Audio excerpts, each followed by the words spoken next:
다이오드의 작용과 특성을 살펴보겠는데, 다이오드의 순방향 전압을 연결했을 때, 그리고 역방향 전압을 연결했을 때를 잠깐 보겠습니다. 먼저 순방향 1A번이 지금 순방향 전압이죠. 가변 전원이 있고 여기가 플러스니까 0.7V의 전원이 이렇게 흘려서 여기가 지금 다이오드죠. 다이오드 모양이 이렇게 들어있는데 여기 가에서 연결되어서 나로 이 다이오드가 에서 선수를 이렇게 연결하고 여기에서도 이렇게 연결이 된, 그래서 가에서 나로 전류가 흐르게 되겠죠.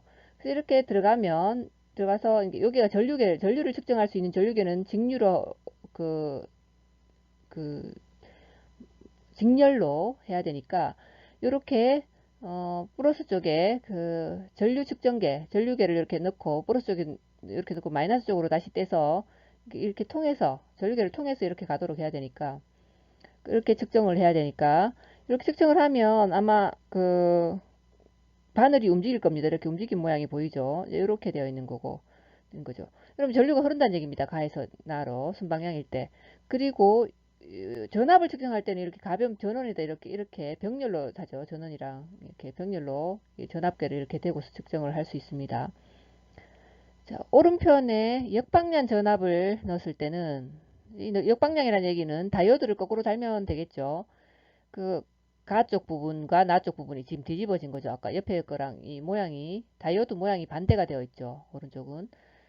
다른 거는 똑같습니다. 1V를 이렇게 주니까 0.7V보다 더 센 볼트를 줬는데도 이거 나가 가랑 바뀌었으니까 나에서 가로 전류는 흐르지 않는다고 뒤집어져서 역방향이라는 얘기죠. 다이오드만 뒤집으면 역방향이 되죠. 전원을 바꿀 필요 없이. 그래서 역방향으로 전류계를 이렇게 지나가도록 했더니만 전류계의 눈금은 0으로 이렇게 가리켜지는 겁니다. 전류가 이때는 흐르지 않는다라는 그런 의미가 되겠죠. 그리고 이제 다이오드는 뭐 이런 것도 있다라는 건데 이렇게 쓰는 것이 있죠. 작은 전력 건파용 다이오드. 우리가 이렇게 쓰는 그런 모양이 되겠는데 여기에 이제 이렇게 된 게 한 개 이렇게 선줄이 이렇게 놓여져 있는 게 있겠죠. 자, 그리고 소형 정류용 다이오드 모양은 이렇게 되어 있습니다. 길이가 23mm 돼서 2.3cm 정도 되네요. 얘는 0.7이니까 굉장히 작죠. 0.7cm가 될 거니까. 그리고 밑에 있는 대형 정류용 다이오드는 이렇게 145 mm, 그러니까 14.5cm 정도가 되니까 굉장히 좀 큰 다이오드가 되겠죠. 세로는 2.7cm가 됩니다. 이게 건파형 및 정류용 다이오드 모양이 이렇다는 얘기죠. 이렇게 꼬여진 것은 이렇게 뭐 선줄이 이렇게 꼬여갖고 요부터 세부치가 이렇게 붙어 있는 그런 모양인 다이오드란 얘기죠. 다이오드가 뭐 그냥 이렇게 둥글게 돼 있어서 이렇게 돼 있어 쫙 뻗어지는 이 모양만 있는 게 아니다 이런 얘기입니다.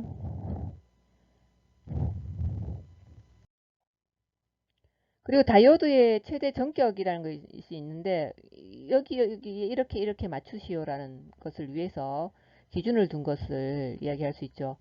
다이오드 사용 시에 전압이라든가 전류, 전력, 또 온도 등에서 뭐 순방향 전압을 적용할 때 그 전류가 정해진 값을 넘지 않도록 해야 되겠습니다. 그런 어떤 규준 때문에 최대 전격이라는 것이 만들어져 있고 전격값 이상의 역방향 전압을 가하지 않도록 그렇게 주의를 해야 됩니다. 그래서 다이오드의 최대 전격 내용을 보면 요거 지금 6가지가 이렇게 나오는데 최대 역전압은 최대 직류 역방향 전압이라고 해서 다이오드에 가할 수 있는 역방향 전압의 최대값이란 얘기입니다. 그리고 연속 순전류는 다이오드의 순방향으로 계속해서 흐르게 할 수 있는 직류 전류의 최대값 순전류. 그 다음에 최대 평균 정류 전류라고 있죠. 저항 부하의 반파 정류 회로에서 끌어낼 수 있는 평균 정류 전류의 최대값이 됩니다. 또 최대 서지 전류라는 게 있는데 다이오드의 순방향으로 흐르게 할 수 있는 가도적인 전류의 최대값이라는 얘기.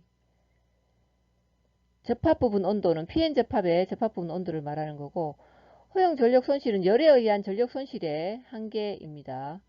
주위 온도가 높을수록 작게 된다는 얘기죠. 이게 열 때문에 발생하는 전력 손실이라는 얘기입니다. 요런 용어가 나오면, 이게 뒤에 내용을 뜻하는 것이다라는, 최대 역전압 얼마다라면, 역반향 전압의 최대값은 여기까지다. 이런 의미가 되겠죠. 그래서 이 용어를 알아두는 것이 조금 편리하겠습니다.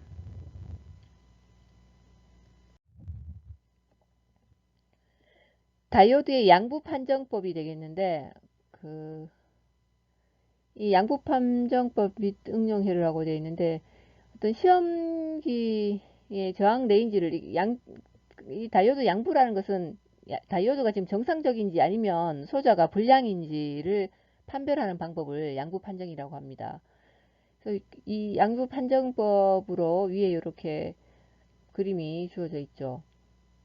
그럼 먼저 순방향 테스트를 해봐야 되는데, 시험기의 저항 레인지를 1kΩ 정도에 맞추고, 여기 이제 테스트 봉을 적색과 또 흑색으로 단락시켜서 0ohm을 조정한다는 얘기. 0ohm을 이제 조정하고, 테스트하는 다이오드의 에노드의 흑색 테스터 봉되고, 캐소드의 적색 테스터 봉을 됩니다. 그래서 그림 이제 그러니까 요렇게 되고 하기 전까지 이제 테스트 저항 레인지를 1kΩ에 맞춰서 테스터 봉끼리 단락시켜서 0ohm을 조정한 다음에 그 테스터 자체를 0ohm으로 조정해 놓고 그 다음에 테스트하는 다이오드에 이렇게 적색 캐소드에다가 적색 에노드에다가 흑색을 이렇게 테스트를 대고 봉을 대면 이제 그림과 같이 바늘이 0까지 이렇게 가지 않고 도중에 정지하면 좋다는 얘기죠. 0까지 가버리면 아니고 정지하면 좋고, 반대로 에노드의 적색 테스트 봉을 이렇게 에노드의 적색을 대고, 역방향 테스트입니다. 캐소드의 흑색을 봉을 이렇게 대면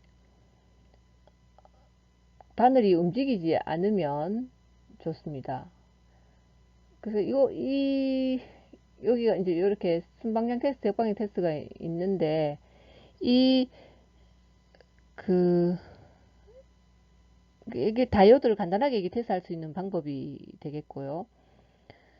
자, 그리고 이제 오른쪽에 있는 자분 방지용으로 사용한 다이오드를 자분 방지용으로 사용했다는 얘기입니다. 그림은 코일에 이렇게 전류가 흐르고 있으면, 이렇게 온을 내렸으면 전류가 흐르고 있는데, 급히 스위치를 오프로 해서 멈추면 코일에는 전류가 그대로 계속해서 흐르려고 하는 그런 기전력이 큰 역기전력이 발생해서 잡음의 원인이 되겠죠. 그래서 이 역기전력을 작게 하기 위해서는 스위치를 오프로 한 순간에도 코일에 전류가 흐르게 하는 회로를 구성하면 되겠습니다. 그래서 그 스위치를 오프한 순간에 다이오드를 통해서 코일에 전류가 흐르게 하면 되겠죠. 여기 그 다이오드를 하나 더 이렇게 장착을 하면 이렇게 가는 게, 여기서 여기서 다시 이렇게 흘러갈 수 있도록 하면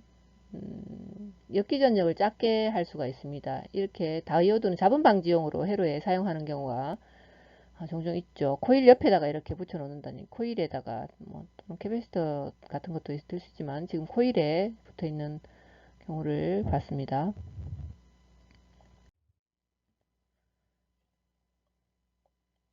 다음에 다이오드 정류 회로에서 반파 정류 회로 및 전파 정류 회로가 나오죠. 이 부분은 우리가 앞에서 많이 했었기 때문에, 앞에서 많이 했다기보다는 그 앞전에서 반파랑 전파에 대한 얘기를 했었죠. 정류회로에서 다이오드를 쓰기 때문에 이 반파일 경우는 이 부분만 살리고 이 부분은 날리는 거죠. 아랫부분. 그래서 이렇게 되는 모양이 이렇게 되겠죠. 이게 실제로 나오는 파형의 모양이 될 겁니다. 이 다이오드로 이렇게 흘러서 또 반대 교류기 때문에 한 번은 이 방향으로, 한 번은 이 방향으로 도니까 반대로 이렇게 돌 때는 흐르지가 않는 거죠. 그래서 한 번은 플러스가 되는데 여기는 플러스 날아가 버리는 거죠. 자, 이렇게 반파 정류 회로고, 그 다음에 전파 정류 회로에는 이렇게 브릿지 정파 다이오드로 브릿지 정파 정류를 했는데 이 위쪽 순간 이 순간일 때 여기 플러스일 때는 여기서 플러스 이렇게 가서 지금 이렇게 흐른다는 얘기죠. 이렇게 타고 다시 이렇게 가는 흘러가는 거죠. 반대로 아래편에 이 마이너스 여기는 지금 플러스고 마이너스 부분을 돌 때는 이 지금 한 번 이쪽으로 돌고 한 번 이쪽으로 돌아야 되죠. 교류니까. 그래서 이렇게 출발해서 이렇게 가서 이렇게 가게 됩니다. 그렇다 보니 얘는 이렇게 올라가 있고 밑에 부분은 삭게 되면서 위로 올라가지는 거죠. 위로 이렇게 올라가서 다 지금 흐르게 되는 거죠. 다이오드를 다 이렇게 사용을 해서 흐르게 되기 때문에 양쪽 위쪽이 다 살아 있는 겁니다. 자, 이제 삼상 전파 정류회로인데 삼상이란 건 앞에 서서 했듯이 Y형 코일이나 뭐 델타 코일 이런 것도 델타형, Y형 이렇게 있었는데 지금 현재 Y형이죠. 여기 이렇게 Y형이 되어 있습니다. 그래서 이렇게 AB 간 한번 그 다음에 그 BC 간 이렇게 한번 또 어, AC 간 이렇게 한번 해서 각각의 상이 파형이 따로 나오죠. 그래서 삼상이 되는 겁니다. 먼저 이렇게 여기 다이오드가 지금 6개가 붙어 있어서 이 삼상 세 개 코일에다가 다이오드가 지금 6개가 붙여서 정류 회로를 만들었죠. 먼저 그 붉은색 부분 AB를 보면 이 AB에 나오는 파형은 이런 그 A와 B 사이의 파형 이 파형이 될 겁니다. 첫 번째 파형인 이 파형이 되는데 지금 따라가 보면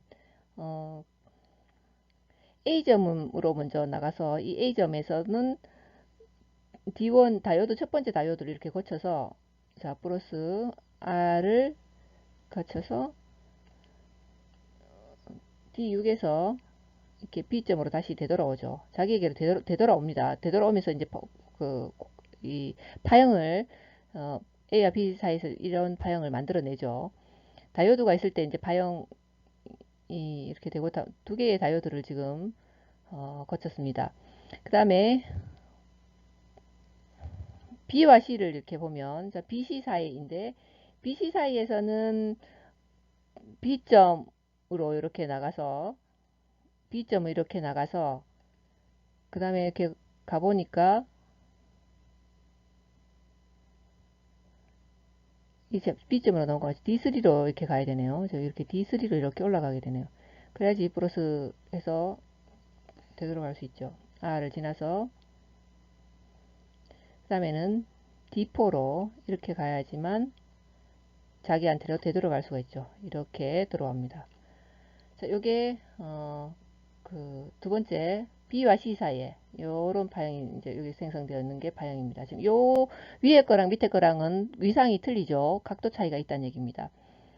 세 번째 거 하라면 A와 C 사이를 보면 A와 C 사이에는 이것도 뭐 같은 순서가 되어 있죠. 일단 해보시면 될 것 같고 요렇게 파형 이렇게 나오니까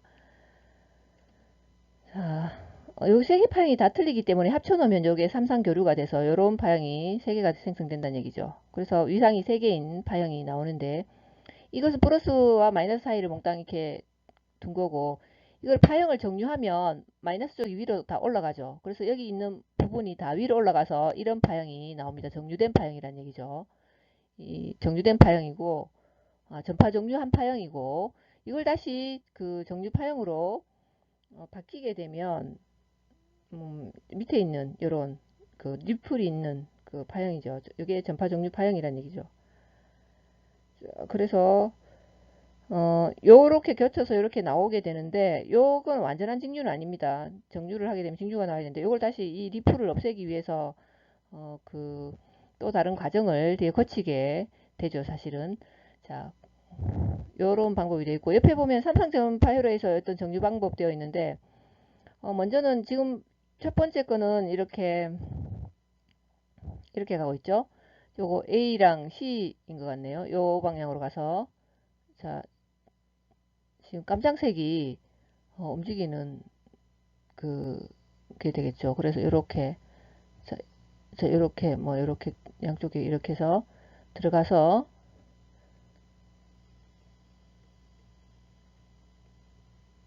다시 이렇게 내려와서 다시 자기한테로 돌아가네요. 자, 이런 방식이고 나머지도 다 한번 해보시면 이런 방식으로 들어가게 될 겁니다. 지금 보이는 까만색을 거쳐서 간다는 얘기예요. A, C 사이는 지금 봤듯이 이렇게 따라가는 거고 또 반대 방향으로 옆에 그림은 반대 방향을 이런 방향이죠. 이렇게 나가는 방향인데 이렇게 나가는 방향으로 가더라도 실제로 부하랑 배터리 부분에서 이렇게 뒤에 부분은 방향이 바뀌지 않죠. 위쪽이랑 반대인데 교류는 한 번은 왼쪽 한 번 오른쪽 이렇게 간다고 그러니까 플러스 쪽 마이너스 쪽 이렇게 움직이게 되죠. 이렇게 움직이더라도 똑같다는 얘기죠. 부하 쪽에서는. 자, 그러면 밑에 거도 요러 보면 됩니다. 요거는 이렇게 움직이게 되는 거, BC 사이를 움직이게 되는 건데 따라가 개별적으로 다 따라가 보시기 바랍니다. 이렇게 깜당색 다이오드를 따라가면 이제 다시 자기한테로 되돌아오게 될 겁니다.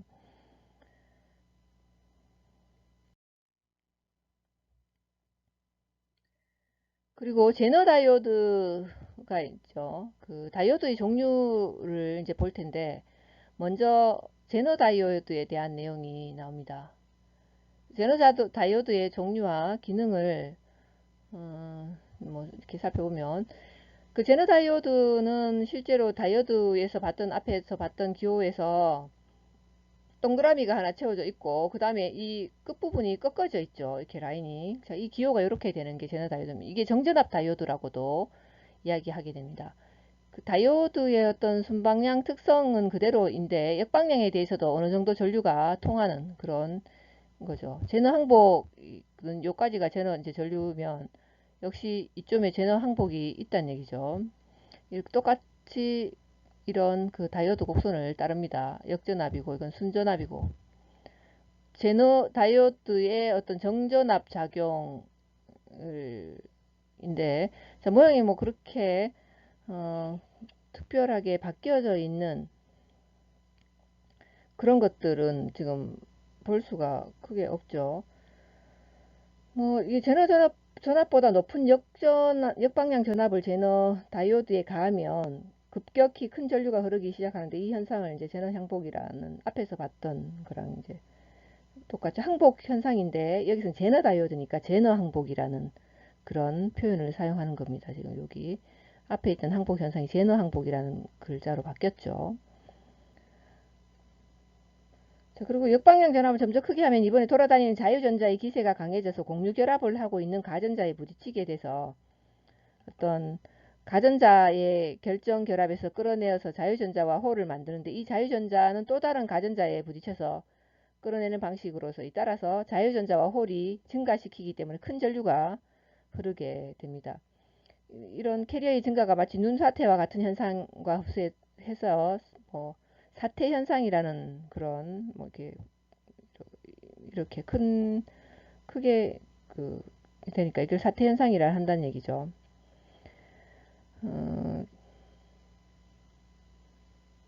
그런데 이제 제너 다이오드는 제너 현상이 생기는 이상의 높은 전압을 가했을 때 전류가 사태 현상에 의해 급격히 증가하지만 전압은 일정하게 돼버리는 어떤 정전압 작용이 사실 있습니다. 그래서 여기서 전류는 이렇게 증가하는데 전압은 거의 이제 일정해서 이렇게 보면 전압선이 이렇게 돼 있죠. 거의 여기 보면 전압선은 거의 이 사이가 지금 일정합니다. 이거를 정전압, 제너 자료에 어떤 정전압이라고 그렇게 말을 합니다. 이게 이제 제너 다이오드의 특징이죠. 제너 다이오드의 특성이 되겠는데 제너 다이오드를 순방향으로 연결했을 때 어떤 순방향 특성을 갖게 됩니다.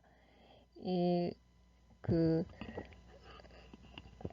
지금 전위가 12V인데 그 12V와 동전위로 이렇게 흐른다는 얘기죠.